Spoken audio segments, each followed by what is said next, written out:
Astaghfirullah. Bismillahirrahmanirrahim. Assalamualaikum warahmatullahi wabarakatuh. Bihamdillah wassalatu wassalamu ala rasulillah wa ala alihi wa sahbihi wa mawalah wa la hawla wa la quwata illa billahi wa ba'du. Kita lanjutkan kajian kita, masih membahas kitab Fikih Asmaul Husna karya Profesor Dr. Abdul Razak bin Abdul Muhsin Al-Abbad Al-Badr hafizahullahu ta'ala. Dan kita masuk pada Asmaul Husna yang selanjutnya, Ar-Rahman Ar-Rahim. Apa itu Ar-Rahman dan apa itu Ar-Rahim?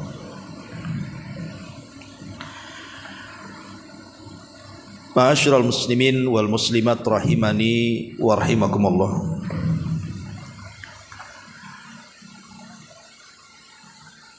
Kalimat Ar-Rahman Ar-Rahim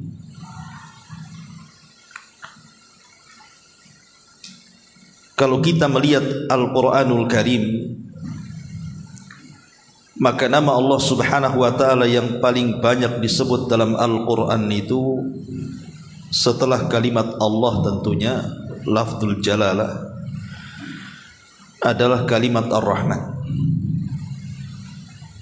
Itu nama Allah yang paling banyak disebut di dalam Al-Quranul Karim, dan juga Ar-Rahim. Ada yang mengatakan bahwa Ar-Rahman disebut dalam Al-Quran itu 57 kali, dan Ar-Rahim disebut 114 kali. Jadi Ar-Rahman Ar-Rahim sekali lagi adalah nama Allah yang paling banyak disebut dalam Al-Quran setelah lafzul jalalah, setelah lafaz Allah subhanahu wa ta'ala. Kenapa demikian? Kita tahu bahwa nama Allah subhanahu wa ta'ala terbagi menjadi dua. Ada yang disebut dengan Ismu Al-Jalalah, dan ada yang disebut dengan Ismu Al-Jamalah. Ismu Al-Jalalah, nama Allah yang memiliki keagungan, kebesaran, kemahakuasaan, itu kembali kepada lafaz Allah. Tetapi kalau Ismul Jamalah, nama Allah subhanahu wa ta'ala yang di dalamnya terkandung kelembutan, maka itu kembali kepada kalimat Ar-Rahman. Sebab itulah makanya kemudian dua nama ini, Allah yang pertama tentu yang paling banyak, kemudian yang kedua Ar-Rahman Ar-Rahim. Karena semua nama Allah yang lembut itu kembali kepada Ar-Rahman. Apa contohnya? Seperti umpamanya Al-Khaliq yang menciptakan, Al-Qahir yang sewaktu-waktu bisa kemudian menimpakan azabnya, Al-Mutakabbir yang sombong. Maka itu kembali kepada lafaz Allah. Allahu Al-Khaliq Al-Qahir. Tetapi kalau yang lembut-lembut seperti Al-Ghafur, Maha Pengampun, Latif, Maha Lembut, Wadud, Maha Penyayang, maka itu kembali kepada Ar-Rahman. Keyakinan ahli sunnah wal jamaah, ikhwan, ketika kita membahas tentang tauhid, maka tauhid itu kan kembali kepada tiga tauhid. Pertama, al-uluhiyah, dan itu maksudnya kembali kepada lafaz Allah. Kemudian ar-rububiyah kembali kepada lafaz ar-rabb. Tetapi kalau al-asma was sifat kembali kepada ar-rahman. Jadi malam ini kita akan membahas tentang nama Allah Subhanahu wa taala yang sangat agung sekali, Ar-Rahman Ar-Rahim. Di sini muallif rahimahullahu taala memberikan beberapa dalil dari Al-Qur'anul Karim penyebutan kalimat Ar-Rahman dan juga Ar-Rahim. Kita baca dulu. Pertama surah Thaha ayat 5. Ar-Rahmanu 'alal arsy istawa. Yang maha pemurah maksudnya Allah yang bersemayam di atas arsy-Nya. Kemudian juga disebutkan dalam surah Maryam ayat 45-nya. Diambil dari perkataan Nabi Allah Ibrahim alaihi salatu wassalam, inni akhafu an yamassaka adzabun minar rahman. Sesungguhnya aku khawatir bahwa kamu akan ditimpakan azab oleh yang maha ar-Rahman pemurah. Kemudian juga disebut dalam surah An-Naba 37, Rabbis samawati wal ar wa ma bainahuma ar-Rahman. Rabb yang memelihara langit dan bumi dan apa yang ada di antara keduanya yang maha pemurah, ar-Rahman. Kemudian juga disebutkan dalam surah Ar-Rahman ayat 1 sampai 2, Ar-Rahman 'allamal Qur'an. Yang maha pemurah yang telah mengajarkan Al-Qur'an. Ini lafaz Ar-Rahman. Adapun Ar-Rahim disebutkan dalam surah Al-Ahzab ayat 43, Allah mengatakan wa kana bil mu'minina rahima. Dan adalah Dia yang maha penyayang kepada orang-orang yang beriman. Baik. Kita akan bahas terlebih dahulu perbedaannya apa. Apa sih perbedaan Ar-Rahman dengan perbedaan Ar-Rahim itu? Karena dua nama ini sebagaimana dikatakan oleh pengarang di sini, kedua nama ini dijadikan sebagai pembuka induk Al-Quran. Kalau antum membuka mushaf Al-Quran, maka yang pertama kali disebut dua nama Allah ini, Bismillahirrahmanirrahim. Bahkan pembuka setiap kita membaca surat dalam Al-Quran, Bismillahirrahmanirrahim, kecuali surah Al-Bara'ah, surah At-Taubah. Kemudian juga kata beliau sebagai lambang petunjuk dan penerang. Allah menggabungkan keduanya dalam satu ucapan yang setan tidak akan mungkin bisa leluasa mengganggunya. Bahkan Nabi Allah Sulaiman menjadikannya sebagai pembuka surat ketika menyurati siapa? Ratu Balqis. Innahu min Sulaiman wa innahu bismillahirrahmanirrahim. Sungguhnya surat ini datang dari Sulaiman dan sesungguhnya dengan menyebut nama Allah yang maha pemurah lagi maha penyayang. Jadi Nabi Sulaiman memulai dengan dua nama Allah ini dalam suratnya kepada Ratu Balqis. Bahkan selalu dijadikan oleh Nabi SAW pembukaan setiap surat yang diberikan kepada para raja ketika disuruh untuk masuk Islam. Seperti suratnya kepada Raja Herakli, Raja Kisra, Raja Muqawqus, Raja Najasyi dan begitu seterusnya. Rasul memulakan dengan Bismillahirrahmanirrahim, menyebut dua nama Allah Subhanahu wa taala.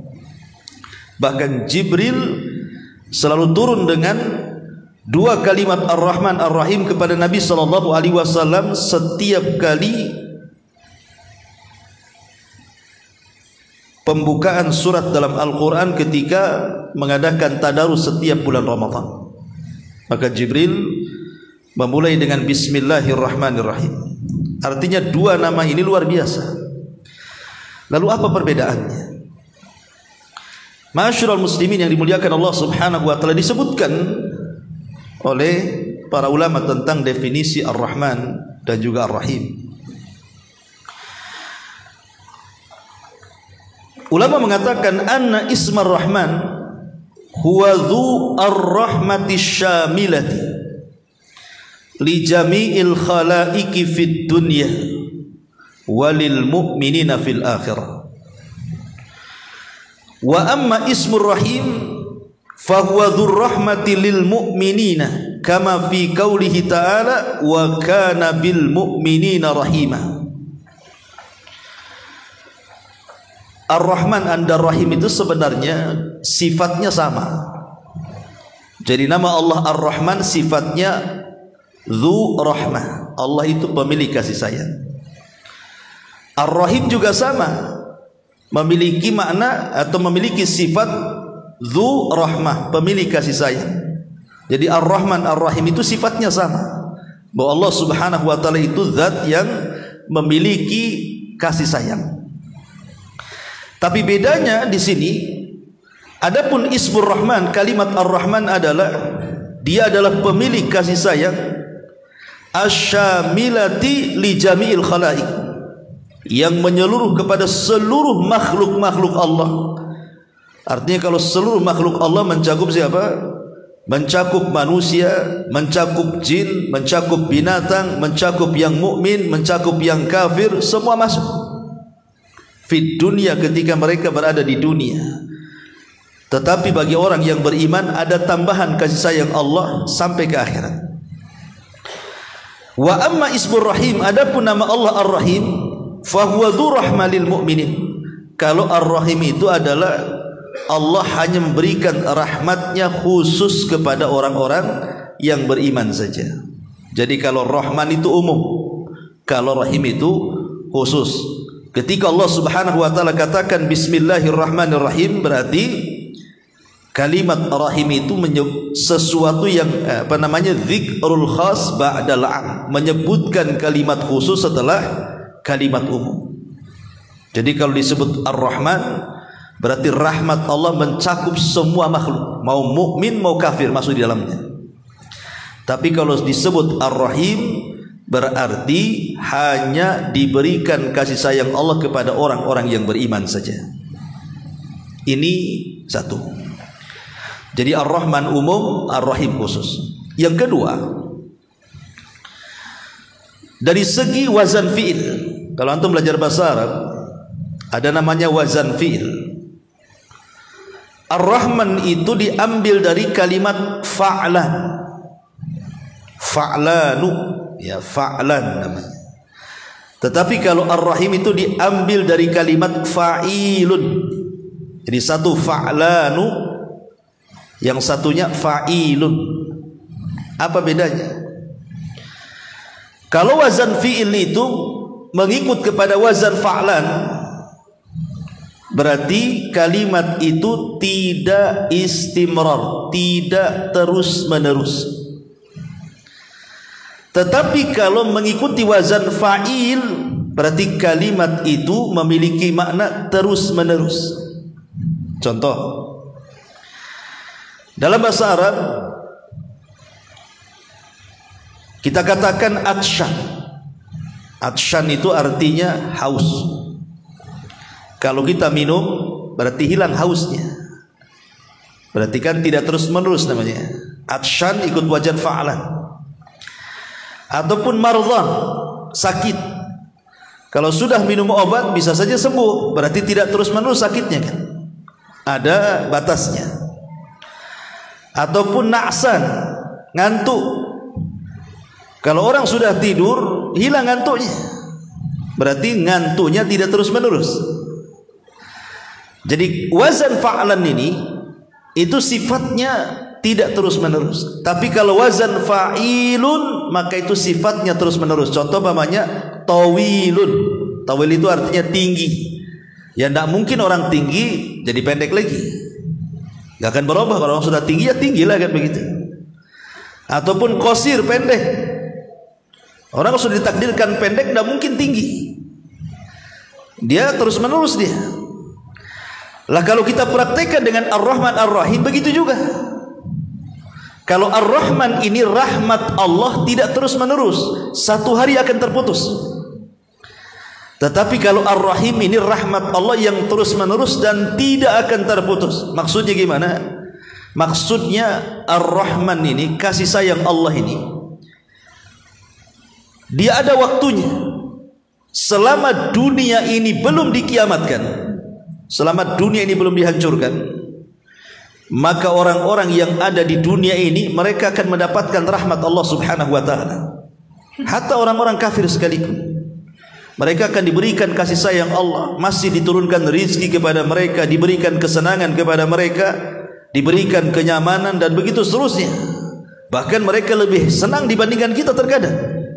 Tapi kalau sudah dunia dikiamatkan, selesai rahmat Allah. Berarti terputus dengan hilangnya dunia. Tapi kalau Ar-Rahim tidak. Ar-Rahim walaupun dunia sudah dikiamatkan, maka rahmat Allah dari kalimat Ar-Rahim tidak akan terputus. Walaupun dunia sudah dikiamatkan, tetap Allah akan berikan kasih sayangnya kepada orang-orang yang beriman, baik dalam kuburnya, baik setelah kiamat kemudian dikumpulkan di padang mahsyarnya, baik dalam hisabnya, timbangannya dan begitu seterusnya, sampai masuk ke dalam surga. Maka rahmat yang diambil dari kalimat Rahim itu tidak mungkin terputus. Bisa dipahami? Ini yang kedua. Yang ketiga, perbedaan Ar-Rahman dengan Ar-Rahim.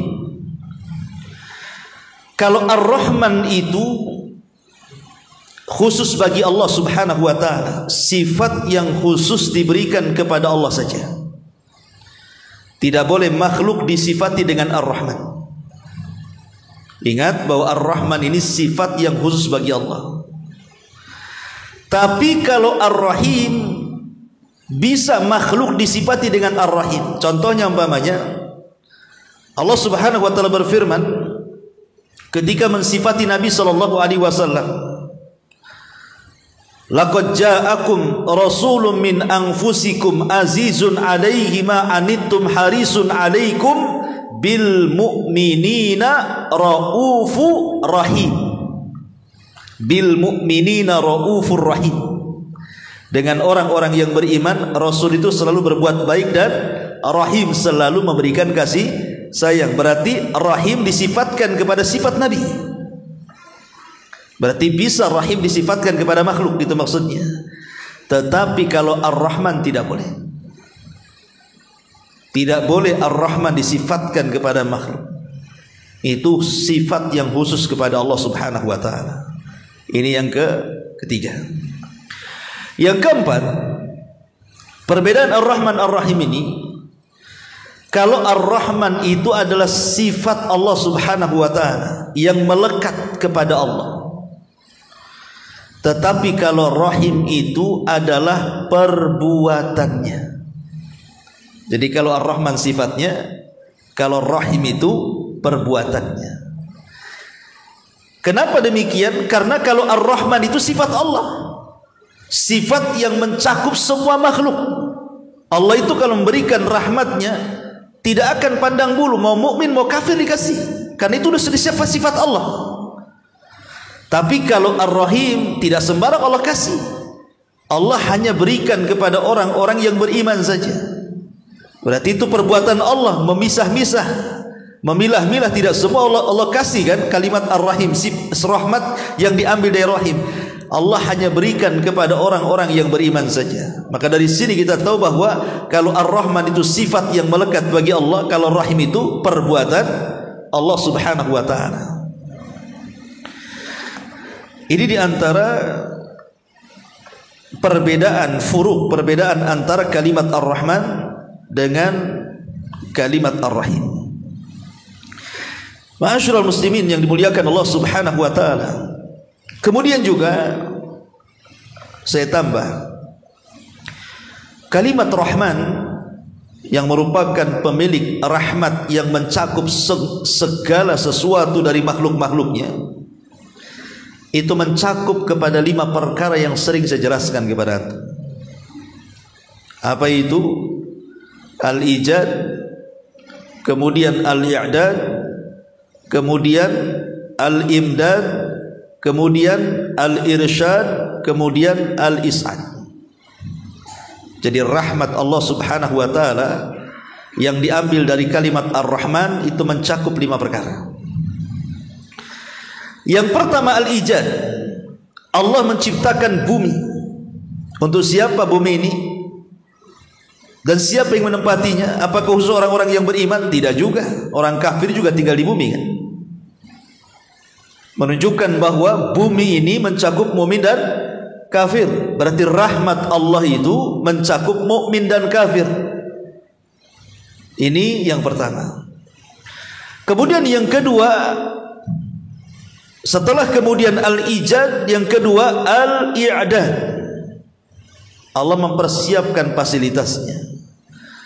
Allah subhanahu wa ta'ala ciptakan gunung-gunungnya, hutan-hutannya, sungai-sungainya, pantai-pantainya, jalan-jalannya, tempat untuk mukimnya, dan begitu seterusnya. Untuk siapa? Untuk manusia. Apakah mukmin mau kafir terserah kan begitu. Tetap Allah subhanahu wa ta'ala kasih. Anda orang kafir mau cari, mau belayar di lautan, mau naik kapal di sungai, mau kendaraan di darat, mau terbang di atas dengan pesawat, itu semua fasilitas yang Allah berikan, dan itu bentuk rahmat Allah yang diambil dari kalimat ar-Rahman. Kemudian yang ketiga al-imdad. Allah perbanyak rizkinya. Ikan 2 jadi 4, jadi 5, jadi 6, jadi 1000, jadi 2000, dan begitu seterusnya dengan lahirnya induk-induk ikan itu. Kemudian buah-buahan. Dengan setiap buah berbiji kemudian ditanam, tumbuh lagi buah, kemudian berbiji, dan begitu seterusnya. Maka untuk siapa rizki yang tidak pernah terputus itu? Untuk manusia, dan manusia mencakup mukmin dan kafir. Kemudian juga yang keempat al-irsyad. Allah bimbing bagaimana cara buat rumah, bagaimana cara menanam tanaman, bagaimana cara memakannya, bagaimana cara memilah ini dan itu, dan begitu seterusnya. Itu juga mencakup mukmin dan kafir. Dan yang terakhir al-is'ad, kebahagiaan yang Allah berikan di dunia, itu mencakup mukmin dan kafir. Orang kafir sehat, kita juga sehat. Terkadang orang kafir lebih sehat pula. Orang kita kaya, orang kafir terkadang lebih kaya pula dia. Kita ini bangkrut, orang kafir pula sukses. Bahagia orang kafir itu di dunia kan. Bahkan terkadang orang yang beriman pula tidak bahagia di dunia. Lah ini yang disebut dengan Ar-Rahman. Jadi kalimat Ar-Rahman ini pemilik kasih sayang yang sifatnya mencakup semua makhluk. Maka selama mereka hidup di dunia, mau mukmin dan kafir, tetap rahmat Allah berikan kepada mereka. Sampai kapan? Sampai dunia dihancurkan. Maka terputuslah Ar-Rahman kepada orang-orang kafir itu. Kemudian ketika semua sudah mati, maka sisalah Ar-Rahim. Dan itu hanya diberikan kepada orang-orang yang beriman saja setelah kematian mereka, sampai mereka masuk surga. Taib, ini makna Ar-Rahman dan juga Ar-Rahim. Ma'asyiral muslimin wal muslimat rahimani wa rahimakumullah. Kalau cerita rahmat Allah subhanahu wa ta'ala, ikhwan, rahmat Allah subhanahu wa ta'ala itu begitu luas sekali. Dan di sini mu'allif pengarang menyebutkan beberapa contohnya. Bagaimana keluasan rahmat Allah yang luar biasa yang Allah subhanahu wa ta'ala anugerahkan kepada kita. Contohnya beliau mengatakan di sini, apa yang ada di bumi dan apa yang ada di langit dari kemaslahatan, kecintaan, kegembiraan, kebaikan, maka itu dari pengaruh rahmat Allah subhanahu wa ta'ala. Demikian pula dijauhkannya manusia dari segenap hal-hal yang dibenci, azab, malapetaka, hal-hal yang menakutkan, mara bahaya, serta kemudaratan. Itu merupakan pengaruh rahmat Allah subhanahu wa ta'ala.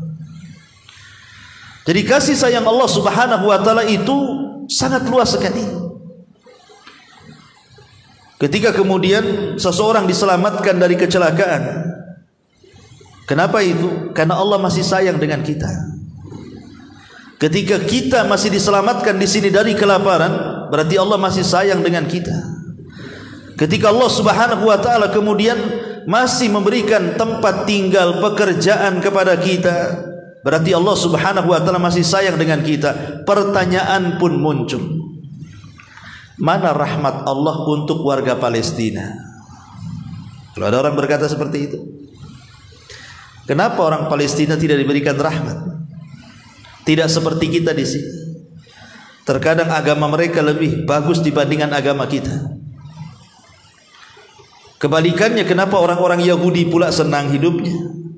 Mereka bisa menindas orang-orang yang beriman di Palestina. Mana rahmat Allah di sini? Kalau antum ditanya seperti itu, kira-kira jawab apa? Ma'asyiral muslimin yang dimuliakan Allah Azza wa Jalla, antum harus pahami bahwa rahmat itu tidak serta-merta harus sesuatu yang kita pikirkan itu kebahagiaan. Tidak mesti. Jadi rahmat itu tidak mesti sifatnya bahagia. Kita kenyang, kita bisa minum, kita bisa tidur, berjalan ke sana kemari senang. Bukan itu saja pengertian rahmat itu. Bisa saja kasih sayang Allah Subhanahu wa taala itu Allah turunkan kepada hambanya dalam bentuk ujian. Dalam bentuk apa? Bala. Karena Allah ingin melihat apakah hamba-hamba yang selama ini dicintainya jujur atau tidak keimanannya. Makanya kemudian Allah Subhanahu wa taala yang disabdakan oleh Nabi sallallahu alaihi wasallam, "Innallaha idza ahabba 'abdan ibtalahu." Allah itu kalau senang dengan hambanya, maka Allah pasti menguji hamba itu. Faman radiya falahu ridha wa man sakhita falahu sukhtu. Kalau dia senang, redha dengan ujian, maka dia akan mendapatkan keridhaan Allah. Tapi kalau dia kemudian menolak takdir, maka Allah pun murka kepadanya. Jadi justru orang-orang yang ada di Palestina yang hari ini kita lihat para syuhada insyaallah yang tertimpa reruntuhan, terkena tembakan, terkena bom dan begitu seterusnya, itu bentuk rahmat Allah kepada mereka. Antum harus paham, orang yang mati syahid itu tidak akan merasakan sakit kecuali hanya sebatas cubitan atau hanya sebatas sengatan semut saja, gigitan semut. Begitu hadisnya. Jadi orang yang mati syahid itu kalau mati itu sakitnya seperti hanya gigitan semut saja. Kemudian setelah itu mereka mendapatkan nikmat dari Allah Subhanahu wa taala. Wala tahsabanna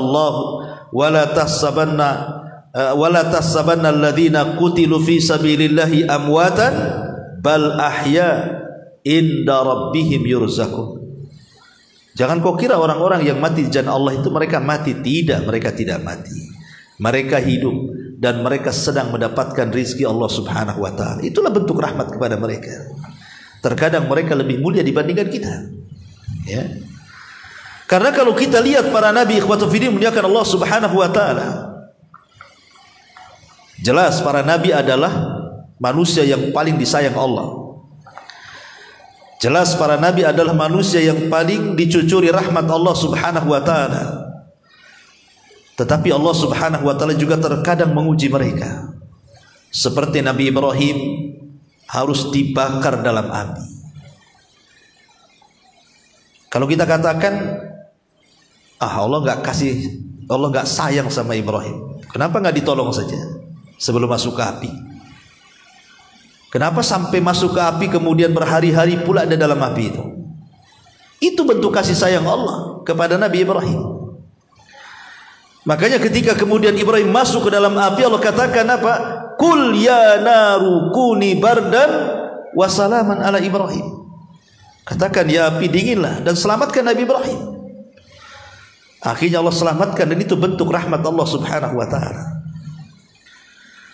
Kemudian juga Nabi Yusuf sampai dimasukkan ke dalam sumur kan oleh saudara-saudaranya yang hasad itu. Belum lagi ketika ke Mesir dia harus mendekam di penjara lama itu karena difitnah oleh orang-orang yang tidak suka dengan dia. Mana rahmat Allah kepada Nabi Yusuf? Rupanya rahmat Allah kepada Nabi Yusuf setelah perjalanan panjang yang melelahkan itu berakhir dengan buah yang sangat-sangat memaniskan Nabi Yusuf. Akhirnya Yusuf menjadi bendaharawan Mesir kan? Wa asa an takrahu syai'an wa huwa khairul lakum. Terkadang apa yang Anda anggap benci itu baik pula di hadapan Allah. Siapa lagi? Nabi Yunus. Dia ditelan dalam ikan, coba bayangkan.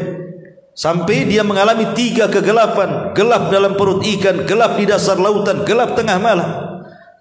Kalau bukan karena dia senantiasa bertasbih kepada Allah, la ilaha illa anta subhanaka inni kuntu minadh dhalimin. Kalau dia tidak terus bertasbih kepada Allah, la labitha fi batnil huti ila yaumi yub'atsun, maka dia akan tinggal di perut ikan itu sampai kiamat dibangkitkan. Tapi rahmat Allah turun karena dia banyak bertasbih. Diselamatkan Yunus. Ketika dia pulang, rupanya satu Nainawa beriman. Tidak ada satu nabi yang semua kaumnya beriman kecuali Nabi Yunus. Kalau nabi-nabi yang lain termasuk nabi kita, ada yang mukmin, ada yang kafir kan. Kalau Yunus ini satu kaum beriman semua. Satu-satunya nabi yang semua kaumnya beriman, Nabi Yunus tuh. Ya. Kemudian contoh siapa lagi? Nabi Musa. Dia harus diombang-ambingkan dalam kotak ketika masa bayi, tapi Allah selamatkan. Kenapa? Rahmat Allah turun kepada Musa. Bahkan ketika dikejar-kejar Fir'aun dan pasukannya juga, rahmat Allah turun kepada Nabi Musa. Dan banyak contohnya lah. Ya, bagaimana rahmat Allah itu bukan hanya dipahami dari segi kebahagiaan, terkadang rahmat Allah juga dipahami, terkadang Allah uji kita ini dengan kesengsaraan. Yang kita harus paham, terkadang itu sebenarnya Allah lagi sayang dengan kita, hendak menguji apakah betul keimanan kita ataukah tidak betul keimanan kita. Ma'asyiral muslimin yang dimuliakan Allah Subhanahu wa taala. Kemudian juga kata beliau di sini, rahmatnya mendahului dan mengalahkan murkanya. Ingat, rahmat Allah itu lebih luas dibandingkan murkanya. Kalau kita cerita pintu-pintu sorga dan pintu-pintu neraka, berapa pintu neraka? 7. Pintu sorga 8. Kenapa pintu sorga dilebihkan 1? Kenapa enggak 7 saja? Sorga 7, neraka 7 gitu ya. Kenapa pintu sorga dilebihkan? Kata para ulama, ketika Allah Subhanahu wa taala melebihkan pintu sorga dibandingkan pintu neraka, Allah ingin menunjukkan bahwa rahmatnya lebih luas dibandingkan murkanya. Walaupun ada orang ini melakukan dosa yang sangat banyak, ikhwan, yang mungkin dosanya itu sudah tidak terhitung dan tidak bisa ditolerir, tetapi kalau dia datang kepada Allah Subhanahu wa taala betul-betul taubatan nasuha, maka pintu rahmat selalu terbuka. Karena rahmat Allah lebih mendahului dibandingkan murkanya. Contoh, di zaman Bani Israel ada seorang wanita pelacur. Setiap hari bekerja sebagai pelacur. Dan pelacur maksiat, dosa, bahkan dosa besar. Dan zina itu salah satu apa? Mengundang azab Allah kan. Kata Nabi SAW, kalau sebuah kaum sudah menghalalkan perzinahan, berarti dia menghalalkan azab Allah untuk menimpa mereka. Dan Nabi SAW mengatakan, man lam tadharil fahishatu fi qaumin qad illa fasha fihim ta'un wal auja allati lam takun maghat fi aslafihim alladhina madaw. Tidaklah sebuah perzinahan sudah dilakukan terang-terangan, kata Rasul, kecuali akan ditimpakan kepada mereka penyakit taun dan penyakit-penyakit yang belum pernah ada di zaman itu, ada di zaman sekarang. Artinya zina itu mengundang azab kan, karena dia dosa besar. Wanita pezina ini satu hari kehausan, kemudian dia mencari sumur. Adalah dia sumur itu, sumur pula dalam, Tapi karena dia kehausan hampir mati, terpaksa dia turun ke lubang sumur itu dengan sepatunya, dia mengambil air. Kemudian dia berhasil minum sehingga tenaganya pulih. Baru saja dia pulih dari tenaganya, dia melihat anjing pula yang sama-sama kehausan. Lidahnya sudah menjulur-julur ke padang pasir, hampir mati. Dengan keikhlasan wanita pelacur ini, akhirnya turun ke dalam sumur itu, mengambil air dengan sepatunya. Susah payah dia mengambil air itu, tetapi berhasil juga. Akhirnya memberi minum anjing yang kehausan itu. Akhirnya anjing ini pun diselamatkan dari kematiannya. Ini wanita pelacur yang dikasih minum anjing yang najis. Tapi karena keikhlasan wanita ini ingin menolong makhluk Allah yang lainnya, turun rahmat Allah di sini. Wanita ini dihapuskan dosa-dosanya dan dia masuk surga. Ya kan? Ma'asyiral muslimin yang dimuliakan Allah Subhanahu wa taala. Jadi rahmat Allah itu terkadang mendahului murkanya. Harusnya wanita ini diazab karena dia zina kan? Tapi tidak diazab, dimasukkan ke surga lagi. Kenapa? Karena rahmatnya. Kenapa? Karena keikhlasan dia. Maka di sini rahmat Allah itu terkadang mendahului dan mengalahkan kemurkaannya. Dan rahmatnya memenuhi seluruh penjuru langit dan bumi. Dan memenuhi hati-hati makhluk, hingga sebagian mereka menyayangi sebagian yang lainnya karena pengaruh rahmat tersebut yang ditebarkan dalam hati-hati mereka. Kita lihat contoh saja saudara-saudara kita yang dibantai oleh Zionis Yahudi. Kemudian kita melihat petikan-petikan video-video pendek, rasanya kesian kita kan. Nangis kita kadang-kadang melihat ada bayi yang kemudian mati gitu kan, baru merasakan hidup, mati dia. Kadang-kadang kita nengok itu nangis, kasihan kan. Lah sifat kasihan yang timbul dari dada kita melihat saudara-saudara kita yang dibantai itu, itulah bentuk rahmat yang Allah turunkan kepada kita. Sebab kalau seandainya orang tidak punya kasihan, berarti dicabut rahmatnya itu. Maka di zaman Nabi SAW, ketika Nabi sedang menggendong Hasan dan Husain, diciumnya pula Hasan dan Husain itu. Datanglah kemudian sahabat dan mengatakan, Rasul, aku punya 10 anak laki-laki, enggak pernah ku cium mereka. Kata Rasul, cium, jangan sampai Allah cabut rahmatmu.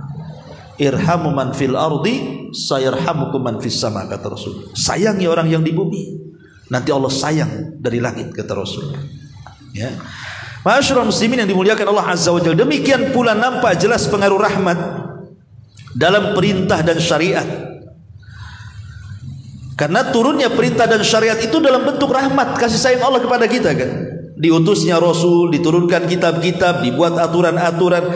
Sebab kalau tidak diutus Rasul, kita sesat. Sebab kalau tidak ada aturan Al-Quran dan Sunnah, orang sekehendaknya berbuat. Orang yang membunuh tidak dikisos membunuh, orang yang mencuri tidak dipotong tangannya, orang yang berbuat jahat dibiarkan saja, sehingga terancam jiwa manusia, akal manusia, kehormatan manusia. Maka diturunkanlah kemudian kitab-kitab dan diutusnya para rasul. Itu bentuk rahmat kepada kita, sayangnya Allah dengan kita. Dibuat aturan sehingga enggak semata-mata, enggak semena-mena orang zalim melakukan kezaliman dalam Islam. Karena kalau dia membunuh ada kisos bunuh, mencuri ada potong tangan. Bahkan dengan syariat itu terjaga semuanya, otak kita dijaga sama Allah. Maka diharamkan tidak boleh minum khamar, tidak boleh narkoba. Keturunan kita dijaga, gak boleh zina kawin supaya turunannya benar. Nah, itu ya. Kemudian harta kita dijaga, sebab kalau dicuri nanti potong tangan pencurinya. Nyawa kita dijaga, kalau sampai dibunuh maka kisos pembunuhan. Itu semua adalah pengaruh rahmat gitu maksudnya. Allah sayang dengan kita. Kemudian juga nanti pada hari kiamat kata beliau, Allah mengkhususkan orang-orang yang beriman kepadanya dan kepada Rasul-Rasulnya dengan rahmat, keutamaan dan kebaikan. Allah memuliakan mereka dengan pengampunan, pemaafan yang tidak bisa diungkapkan oleh lisan dan tidak bisa dibayangkan oleh pikiran. Dalam hadis Nabi SAW, Inna lillahi mi'ata rahmatin anzala minha rahmatan wahidatan bainal jinni wal insi wal bahaim wal hawam fabiha yata'atafuna wa biha yatarahamuna wa biha ta'tiful wahsyu ala waladiha wa akharallahu tis'an wa tis'ina rahmatan yarhamu biha ibadahu yaumal qiyamah. Sesungguhnya Allah memiliki 100 rahmat. Dia hanya turunkan 1 rahmat saja ke dunia, kepada jin, kepada manusia, kepada binatang ternak, kepada serangga. Dengan rahmat itulah mereka saling mengasihi, saling menyayangi. Dan dengan rahmat itulah binatang-binatang buas mereka menyayangi anak-anaknya. Dan Allah mengakhirkan 99 rahmatnya untuk merahmati hamba-hambanya kelak pada hari kiamat. Subhanallah ikhwan. 1 rahmat Allah saja yang Allah turunkan ke bumi. Kita lihat bagaimana ada anak yang sayangnya dengan orang tuanya, orang tua sayang dengan anaknya. Kita lihat ada orang yang saking sayangnya dia bantu orang lain walaupun dia harus kesusahan. Harta binatang-binatang buas sekalipun yang kalau lihat lawannya bisa diterkam seperti harimau, buaya dan yang semacamnya, tapi tidak mungkin memakan anaknya. Sak buas-buas binatang tidak akan makan anaknya itu. Lah itu bentuk rahmat Allah Subhanahu wa taala. Ini baru 1 loh ya. Bagaimana nanti 99 rahmat itu digabungkan dengan yang 1 menjadi 100 dan Allah berikan kepada kita kelak pada hari kiamat. Makanya kata Hasan Al-Basri, kalau seandainya aku harus memilih orang tuaku yang menghisabku, Allah yang menghisabku, aku memilih Allah yang menghisabku dibandingkan kedua orang tuaku. Kenapa? Karena Allah lebih menyayangi aku dibandingkan orang tuaku, katanya. Padahal mana ada orang tua mau menginginkan anaknya masuk neraka kan? Kalau orang tua yang menghisab kita, pasti sama orang tua kita masuk saja anak ke surga kan begitu. Tapi kata Hasan Al-Basri tidak. Saya lebih suka Allah yang menghisab dibandingkan orang tuaku sendiri. Kenapa? Karena rahmat Allah jauh lebih mulia, lebih tinggi, lebih banyak dibandingkan orang tuaku. Bayangkan yang 1 saja diturunkan ke bumi, kita bisa melihat binatang buas saja tidak ada yang buas kepada anaknya. Apalagi 100 itu dikumpulkan dan diberikan pada hari kiamat kepada kita. Seperti apa kasih sayangnya Allah itu. Makanya kalau kita lihat tentang akidah Ahlussunnah wal Jamaah, orang masuk surga itu karena amal atau karena rahmat? Karena rahmat. Kita coba berlogika. Antum datang jauh-jauh ke sini untuk ngaji. Ya, ada yang bertahan matanya ada yang ngantuk-ngantuk, ya biasa kan gitu. Ya, asal masih duduk lah ngantuknya. Kalau udah baring tuh pulang aja lah. Ya. Antum lelah letih lo ke sini. Untuk apa coba? Untuk cari pahala. Karena orang majelis taklim selain dapat ilmu juga, antum dapat pahala. Kemudian antum sholat lelah letih lo. Minimalnya 5 waktu lo dalam sehari itu. Antum sholat lelah. Kemudian antum lagi puasa lapar-lapar lagi. Kemudian antum sedekah pula, capek-capek cari uang, tiba-tiba disedekahkan keluar zakat. Kun antum haji lelah-lelah ngabisin duit gitu ya, rugi kan begitu. Tiba-tiba setelah kemudian antum meninggal, ketika di pintu surga Allah katakan udkhulul jannah bi rahmati, masuk kau ke dalam surga dengan rahmat. Masuk kau ke dalam surga dengan rahmatku, kata Allah. Lalu buat apa sholat kita kalau gitu? Kalau masuk surga dengan rahmat Allah, dengan kasih sayang Allah, buat apa ngaji antum, sholat antum, puasa antum, zakat antum, itu buat apa kalau gitu? Kalau masuk surga ujung-ujung dengan rahmat itu. Lalu buat apa sholatnya, ngajinya, puasanya, zakatnya, baca Qur'annya, zikirnya, silaturahimnya, birrul walidain, itu apa kalau begitu? Kalau bukan itu yang menyebabkan kita masuk surga, tapi rahmat Allah Subhanahu wa taala, kira-kira antum mau jawab apa tuh? Kalau anak tanya begitu. Ya. Ma'asyiral muslimin yang dimuliakan Allah Azza wa Jalla. Dahulu di zaman Bani Israel ada anak muda yang tidak pernah bermaksiat, ikhwan. Sekejap mata pun tidak bermaksiat. Ibadah terus. Ya. Tiba-tiba setelah 70 tahun dia beribadah, meninggal anak muda ini. Kemudian ketika meninggal dihadapkan di pintu surga. Kemudian Allah mengatakan udkhulil jannah bi rahmati, masuk ke dalam surga dengan rahmatku. Anak muda itu nggak mau. Saya ini tidak pernah maksiat ya Rabb. Kalau saya harus masuk surga dengan rahmat-Mu, apa bedanya saya dengan ahli maksiat? Kecuali saya pernah maksiat, kemudian saya tobat, Kau beri kasih sayang kepada saya, kemudian Kau katakan masuklah dengan rahmat-Mu. Saya kan tidak pernah maksiat, saya ibadah terus, saya tidak mau. Lalu kata Allah, maumu gimana? Kata orang ini, saya ingin masuk surga karena amalan. Masukkan surga, masukkan aku ke surga karena solatku, karena puasaku, karena zakatku, karena hajiku, karena ibadah-ibadah yang lainnya. Aku tidak mau masuk surga karena rahmat-Mu. Rahmat-Mu. Apa kata Allah? Baik, ku kabulkan. Hitung berapa amalan, hitung berapa pahala solat, pahala puasa, zakat, haji, berapa, hitung semuanya, dihitung sama dia. Rupanya sebanyak-banyak pahala yang ia bawa dari dunia ke akhirat itu tidak sebanding dengan satu nikmat yang Allah berikan kepadanya berupa nikmatul basar, nikmat memandang. Apa maknanya? Maknanya begini, Bang. Akhirnya orang ini ketakutan karena takut tidak masuk surga, maka dia mengatakan, ya sudah ya Rabb, masukkan aku dengan rahmat-Mu lah. Yang penting masuk surga. Yang ingin saya jelaskan begini, kawan. Ya. Kita sholat ini itu bukan karena kekuatan kita. Antum puasa bukan karena kekuatan antum. Antum melangkahkan kaki ke sini bukan karena keinginan antum dan kekuatan kaki antum datang kemari, tidak. Itu semua karena ma'unatullah, karena pertolongan Allah. Atau dengan kata lain, kita bisa sholat, kita bisa puasa, kita bisa zakat, kita bisa haji, itu semua karena taufik dari Allah. Itu semua karena hidayah taufik dari Allah. Kalau antum tidak diberikan taufik, mustahil antum ada di sini. Kalau antum tidak diberikan taufik, mustahil antum sholat. Kalau antum tidak diberikan taufik, mustahil antum puasa. Kalau Allah tidak kasih taufik, mustahil antum haji, mustahil antum baca Quran, mustahil antum birrul walidain. Jadi amalan kita ini karena Allah, taufik Allah itulah.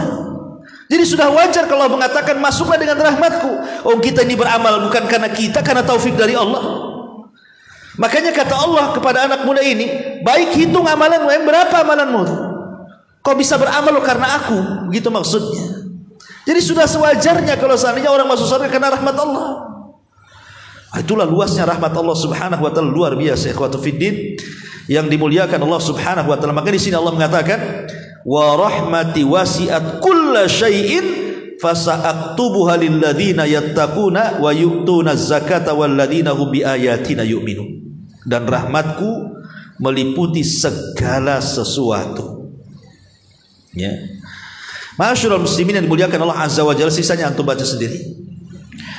Kita tambah sedikit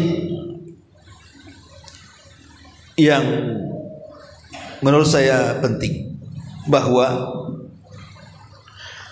terkadang rahmat Allah Subhanahu wa taala itu harus kita cari, ikhwan. Terutama waktu-waktu dan tempat-tempatnya. Dan kalimat Ar-Rahman Ar-Rahim itu menunjukkan kefakiran kita kepada Allah, menunjukkan kemiskinan kita kepada Allah. Antumul fuqara ilallah, kata Allah. Kalian ini fakir, butuh kepada Allah. Kita ini butuh dengan rahmat Allah. Kalau kita merasa cukup, tidak berhajat kepada Allah Subhanahu wa taala, kita tidak akan makan. Siapa yang ngasih makan? Allah. Kita tidak akan minum. Siapa yang ngasih minum? Allah. Antum tinggal di bumi mana? Ini bumi Allah semuanya. Jadi kita ini fakir, berhajat kepada Allah Subhanahu wa taala, sehingga kita berhajat kepada rahmat Allah Subhanahu wa taala. Bagaimana cara mendapatkan rahmat Allah itu? Yang pertama, al-ihsan fi ibadatillah. Wal ihsan ma'an nasi. Berbuat baik saat beribadah kepada Allah dan berbuat baik kepada manusia.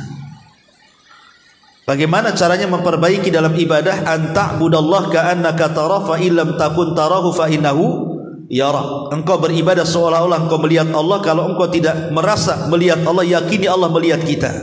Itu namanya ihsan dalam ibadah. Kalau ihsan berbuat baik kepada manusia, yaitu berkenaan dengan hak-hak kita dengan manusia. Hak kita dengan orang tua apa, hak kita dengan keluarga apa, hak kita dengan anak kita, dengan tetangga, dengan orang kafir apa gitu ya. Berbuat baiklah dengan memenuhi hak-hak kita kepada manusia. Karena Allah Subhanahu wa taala berfirman, "Inna rahmatallahi qaribun minal muhsinin." Rahmat Allah dekat dengan orang yang berbuat baik. Berarti orang yang berbuat baik turun rahmat. Yang kedua, bertakwa kepada Allah Subhanahu wa taala. Bertakwa itu artinya ya menjalankan perintah, menjauhi larangan. Upayakan kita jauhi larangan, segera dalam bersikap dengan perintah Allah. Karena Allah mengatakan, wa rahmati wasi'at kulla syai'in, dan rahmatku mencakup segala sesuatu. Fasa'aktubuha lilladzina yattaqun, dan kami akan tulis rahmat itu bagi orang-orang yang bertakwa. Jadi orang yang senantiasa menjalankan perintah, waktunya azan ke masjid, ya, kemudian waktunya solat-solat, waktunya puasa-puasa, waktunya haji-haji, waktunya umrah-umrah, waktunya beramal-beramal, kan itu bersegera. Dan waktunya meninggalkan maksiat, ditinggalkan maksiat. Maka orang seperti ini akan turun rahmat kepadanya. Yang ketiga, kita menyayangi makhluk-makhluk Allah yang lainnya.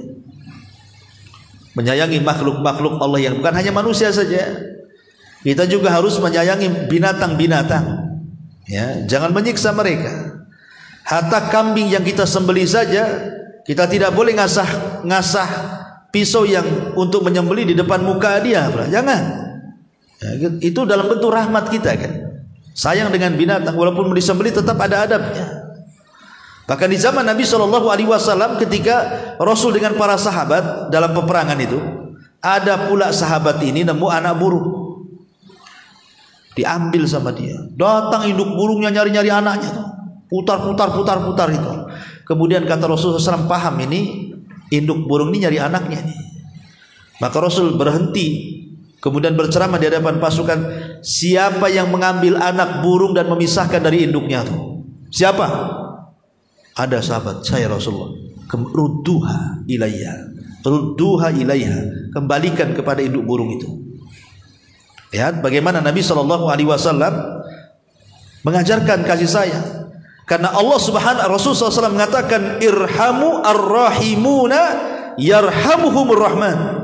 Irhamu man fil ardi sayarhamukum man fis sama.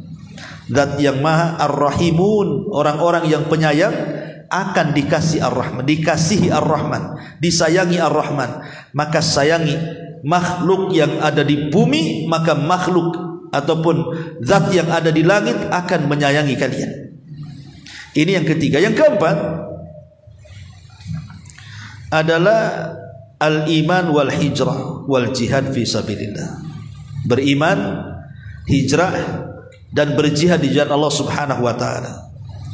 Allah mengatakan, innal ladzina amanu wal ladzina hajaru wa jahadu fi sabilillah ulaika yarjuna rahmatallah wallahu ghafurur rahim. Wallahu ghafurur rahim. Habis baterai.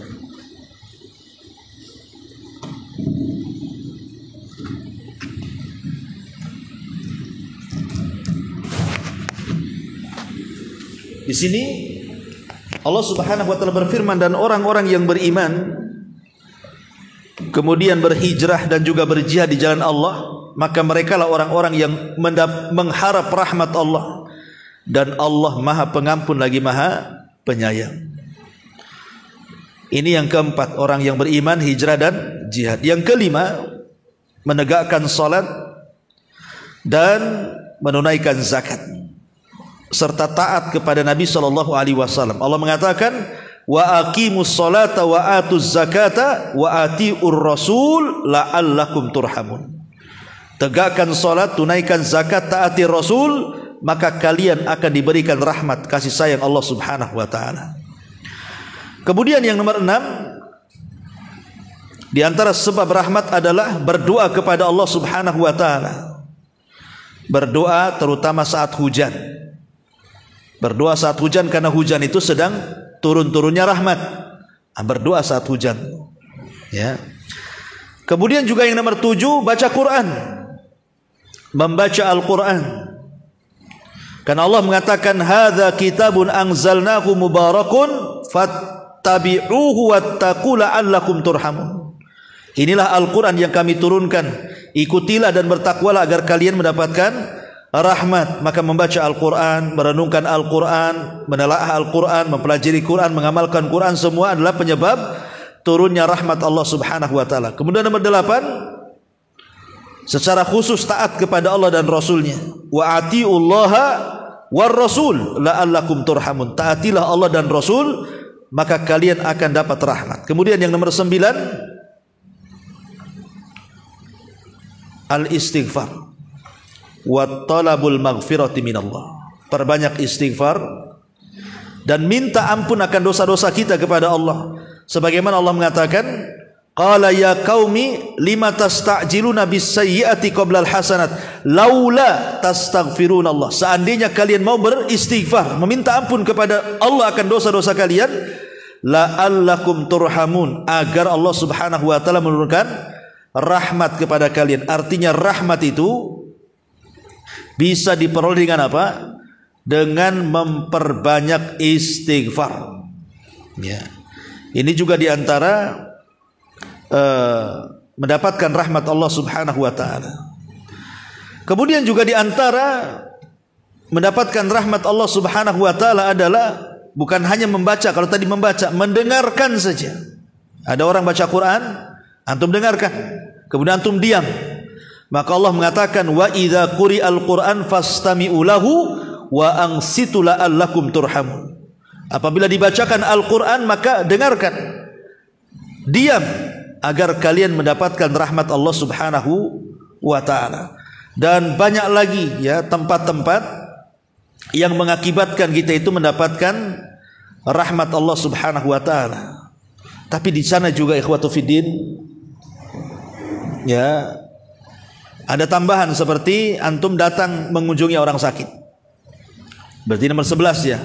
Mengunjungi orang sakit termasuk sebab turunnya rahmat Allah subhanahu wa ta'ala. Karena Rasul mengatakan, man 'ada maridhan lam yazal yahudu ar-rahmatu hatta yajlis. Siapa yang mengunjungi orang sakit, maka dia akan terus dinauki rahmat Allah sampai dia duduk. Kalau ada orang sakit dan dia bersabar, ikhwan, maka pahalanya besar. Orang sakit bersabar mengharap pahala karena musibah, pahalanya besar. Tapi yang lebih besar lagi, orang sehat yang mengunjungi orang sakit, itu lebih besar lagi pahalanya. Karena terkadang kita yang berkunjung kepada orang sakit itu menyebabkan kesembuhannya. Bisa saja menjadi sebab kesembuhan dia. Karena boleh jadi orang yang berkunjung kepada orang sakit itu dia berdoa kan, doa supaya dia sembuh. Boleh jadi ketika dia berdoa, doanya diaminkan para malaikat, sembuh pula gara-gara doa kita, bukan gara-gara dia makan pil. Jadi besar pahala kita. Karena orang sakit itu, ikhwan, terkadang sakitnya itu bukan karena penyakitnya, karena sakitnya itu tidak ada yang mengunjunginya. Itu lebih sakit lagi. Ujung-ujungnya dia aja sama istrinya. Ya kalau punya istri, kalau tak punya istri jomblo lah, sakit sendiri, makin sakit lagi kan, cepat mati jadinya. Nah, kemudian yang ke-12, al-mukuth fil masjid. Diam diri di masjid, itikaf lah bahasa kitanya. Karena Rasul mengatakan dalam sebuah hadis Nabi SAW, la yazalu ahadukum fi salatin madama yantadiruha wa la tazalul malaikatu tusalli ala ahadikum madama fil masjid Allahumma ighfir lahu Allahumma arhamhu ma lam yuhdits. Kata Nabi SAW, akan senantiasa salah seorang di antara kalian dihitung solat selama dia menunggu solat. Pamannya dari maghrib ke isya, antum dah pulang, nunggu saja sampai isya, berarti nunggunya antum dianggap solat. Dan senantiasa malaikat itu akan terus mendoakan kalian selama kalian tinggal di masjid. Malaikat itu akan terus mendoakan, ya Allah ampuni orang ini, ya Allah rahmati orang ini, selama dia tidak berhadas. Ya, jadi kalau umpamanya antum menyengajakan diri sebelum maghrib di masjid baca Quran atau apa zikir gitu ya, maka malaikat di atas kepala antum mengatakan, ya Allah ampuni orang ini, ya Allah rahmati orang ini. Nah, berarti orang yang tinggal di masjid beritikaf gitu ya, walaupun sejam 2 jam jadilah, itu sebab rahmat Allah Subhanahu wa taala turun. Kemudian juga salat 4 rakaat sebelum asar. Kata Nabi SAW, rahimallahu mra'an shalla qabla al-asri arba'an. Semoga Allah merahmati seseorang yang salat sebelum asar 4 rakaat. Ini juga diantara sebab rahmat. Ya, termasuk juga kita menyayangi orang-orang yang ada di sekitar kita, itu sebab turunnya rahmat. Termasuk salat malam, membangunkan istri untuk salat malam atau istri membangunkan suami untuk salat malam, itu juga salah satu turunnya rahmat. Dan banyak lagi. Dan yang terakhir yang kita akan bahas, sebab-sebab hilangnya rahmat. Ini yang hati-hatian tuh. Jangan sampai kita ini rahmat Allah yang luas diharamkan pula kepada kita. Apa saja penyebab-penyebab yang menjadikan rahmat Allah itu menjauh dari kita? Ma'asyiral muslimin yang dimuliakan Allah Azza wa Jalla, kaidahnya adalah setiap dosa yang terkandung laknat di dalamnya berarti Anda sedang dijauhkan dari rahmat. Karena arti laknat itu artinya dijauhkan dari rahmat dan didekatkan dengan azab. Jadi arti laknat, saya ulangi, kalau orang itu dilaknat sama Allah, berarti orang itu dijauhkan dari rahmat Allah dan didekatkan dengan azabnya. Berarti setiap dosa yang mengandung laknat, berarti dia dijauhkan dari rahmat. Seperti apa? Seperti umpamanya seseorang melaknat kedua orang tua. Ini yang pertama. Kemudian yang kedua, merubah tanah-tanah orang. Diambilnya tanah orang, digesernya patoknya, diakuinya tanah orang, dan begitu seterusnya. Ataupun yang ketiga, menyembelih bukan karena Allah. Dan ini disebutkan dalam satu redaksi hadis. Kata Nabi SAW, la'anallahu man la'ana walidayhi wa la'anallahu man dzabah li ghairillah wa la'anallahu man awa muhditsa wa la'anallahu man ghayyara manaral ardi. Allah melaknat orang yang melaknat orang tuanya. Berarti orang yang melaknat orang tua dijauhkan rahmat. Allah melaknat orang yang menyembelih bukan karena Allah. Berarti menyembelih bukan karena Allah dijauhkan daripada rahmat. Dan Allah melaknat orang yang menggeser-geser tanah. Kemudian juga wanita-wanita yang sering ziarah kubur. Kata Rasulullah, la'ana Rasul sallallahu alaihi wasallam zawaratul kubur. Allah melaknat wanita-wanita yang sering melakukan ziarah kubur. Wanita itu boleh ziarah kubur, tapi jangan sering-sering. Kalau sering-sering masuk pada sabda ini. Kemudian yang keempat, orang memakan riba. La'ana Rasul sallallahu alaihi wasallam akila riba wa mukilahu wa syahidaihi wa katibaihi kulluhum sawa, kata Rasul. Allah melaknat artinya dijauhkan daripada rahmat. Pemakan riba, yang ngasih makan riba, yang saksi dalam riba, yang mencatatnya, semua sama hukumnya. Kemudian juga yang nomor 5, yang nomor 6, al-muhil wal muhallal lahu. Orang yang bersandiwara. Jadi ada wanita sudah ditalak 3. Berarti wanita itu tidak bisa kembali ke suaminya. Dia harus kawin lagi dengan orang lain. Sampai diceraikan oleh orang yang kedua baru boleh balik. Akhirnya dibuat sandiwara. Saya sewa kamu. Nikah dengan istri saya. Sehari saja. Besok kau ceraikan. Tidak boleh. Tetap tidak sah. Ya. Dilaknat kata Nabi SAW. Ya, termasuk manittakhadha syai'an fihi ruh gharadan. Seseorang membunuh binatang tanpa ada alasan, main bunuh saja. Buat ketepel, ngetepeli burung. Burungnya kena mati, sudah ditinggal begitu saja. Tak boleh. Dilaknat oleh Nabi SAW. Nah, kemudian juga yang memberikan tato dalam wajahnya. Kemudian juga orang yang mencukur alisnya. Ganti spidol, kan ada tuh. Spidolnya pula yang tak permanen. Kena hujan habislah. Jadi menyambung rambut itu dilaknat. Kemudian mengikir gigi pakai bekel gitu ya. giginya sudah bagus, diratain buat apa? Kecuali kalau gigi antum itu renggang, berbeda dengan gigi orang. Kalau makan keluar pula nasinya dari lubang-lubangnya itu, berarti tidak normal giginya, boleh pakai behel. Loh, sudah bagus giginya, ngapain dibehel-behel lagi? Ya, karena nggak boleh meratakan gigi itu, karena kalau dalam maksudnya apa? Merubah ciptaan Allah. Ya, tapi kalau untuk kesehatan tidak apa-apa. Jadi meratakan gigi, mencukur halis, menyambung rambut, gelung dan begitu seterusnya, maka itu dilaknat juga. Kemudian juga termasuk penggambar yang bernyawa, termasuk juga mencela para sahabat. Kemudian juga orang yang nyogok dan yang terima sogok. La'anallahu ar-rashi wal murtasi. Termasuk juga peminum khamr. La'anallahu syaribal khamri. Allah melaknat orang-orang yang suka minum khamr. Termasuk juga yang mengaku kepada bapak yang bukan bapaknya. Bukan turunan Nabi, ngaku Habib. Nah itu. Manidda ila ghairi abihi. Barang siapa yang mengaku kepada bapak padahal bukan bapaknya, bukan turunannya. Kata Rasul, manidda ila ghairi abihi la'anallahu la'natullah wal malaikati wan nasi ajmain. Dilaknat Allah, malaikat, manusia melaknat dia juga. Termasuk juga laki-laki seperti perempuan atau perempuan seperti laki-laki banci. Ya. Kemudian juga pencuri. Kemudian orang yang mengancam-ngancam dengan senjata kepada saudaranya, atau seseorang yang berhubungan dengan istrinya dari duburnya. Kemudian juga orang yang meminta-minta nggak ada alasan di jalan-jalan, orang yang menjadi kuburan masjid dan begitu seterusnya. Ya, itu semuanya adalah orang-orang yang akan dijauhkan dari rahmat Allah Subhanahu wa taala.